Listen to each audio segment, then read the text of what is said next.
ಜನಸೇವೆಯೇ ಜನಾರ್ದನ ಸೇವೆ ಎಂಬ ಧ್ಯೇಯ ವಾಕ್ಯದೊಂದಿಗೆ ನಿಮ್ಮದೇ ಆದ ನಾರಾಯಣ ಸೇವಾ ಸಂಸ್ಥಾನ ಉದಯಪುರ ಕಳೆದ 4 ದಶಕಗಳಿಂದ ಬಡವರು ಮತ್ತು ಅಸಹಾಯಕ ವಿಕಲಚೇತನರಿಗೆ ನಿರಂತರವಾಗಿ ಸೇವೆ ಸಲ್ಲಿಸುತ್ತಿದೆ. ಈ ಸಂಸ್ಥೆಯು ಸೇವೆಯ ದೇವಾಲಯವಾಗಿದ್ದು ನರರನ್ನು ನಾರಾಯಣ ಎಂದು ಪರಿಗಣಿಸಿ ಎಲ್ಲಾ ರೀತಿಯ ಸೇವೆಗಳನ್ನು ಉಚಿತವಾಗಿ ನೀಡಲಾಗುತ್ತದೆ. ದಿವ್ಯಾಂಗರ ಸೇವೆಗೆ ಸಂಪೂರ್ಣವಾಗಿ ಬದ್ಧವಾಗಿರುವ ಈ ಸಂಸ್ಥೆಯು ಈ ಬಾರಿ ಜನರಲ್ ಮೋಟಾರ್ಸ್ ಸಹಯೋಗದೊಂದಿಗೆ ಫೆಬ್ರವರಿ 2, 2025ರಂದು ಬೆಂಗಳೂರಿನಲ್ಲಿ ದಿವ್ಯಾಂಗರ ತಪಾಸಣೆ, ಆಯ್ಕೆ, ನಾರಾಯಣ ಲಿಂಬ್ ಮತ್ತು ಕ್ಯಾಲಿಪರ್ ಮಾಪನ ಶಿಬಿರವನ್ನು ಆಯೋಜಿಸಲಿದೆ.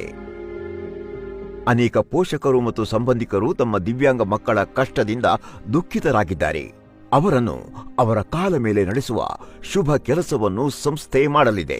ಅಪಘಾತದಲ್ಲಿ ಕೈ ಮತ್ತು ಕಾಲುಗಳನ್ನು ಕಳೆದುಕೊಂಡ ಅಥವಾ ಅಂಗವಿಕಲರಾಗಿ ಜನಿಸಿದ ವಿಕಲಚೇತನ ಸಹೋದರ ಸಹೋದರಿಯರು ಉಚಿತ ಕೃತಕ ಕೈಕಾಲುಗಳನ್ನು ಪಡೆಯಲು ಅಳತೆಗಳನ್ನು ನೀಡಲು ಶಿಬಿರಕ್ಕೆ ಭೇಟಿ ನೀಡಬೇಕು. ಸಮಯ ಬೆಳಗ್ಗೆ 8ರಿಂದ ಸಂಜೆ 4ರವರೆಗೆ. ಶಿಬಿರ ನಡೆಯುವ ಸ್ಥಳ ಚಂದ್ರಸಾಗರ ಕಲ್ಯಾಣ ಮಂಟಪ, ನಂಬರ್ 266, ಟಿ ಮರಿಯಪ್ಪ ರಸ್ತೆ, ಅಶೋಕ ಪಿಲ್ಲರ್ ಬಳಿ, 2ನೇ ಬ್ಲಾಕ್, ಜಯನಗರ, ಬೆಂಗಳೂರು. ಹೆಚ್ಚಿನ ಮಾಹಿತಿಗಾಗಿ ನಮ್ಮನ್ನು ಸಂಪರ್ಕಿಸಿ 9341200200 www.narayanseva.org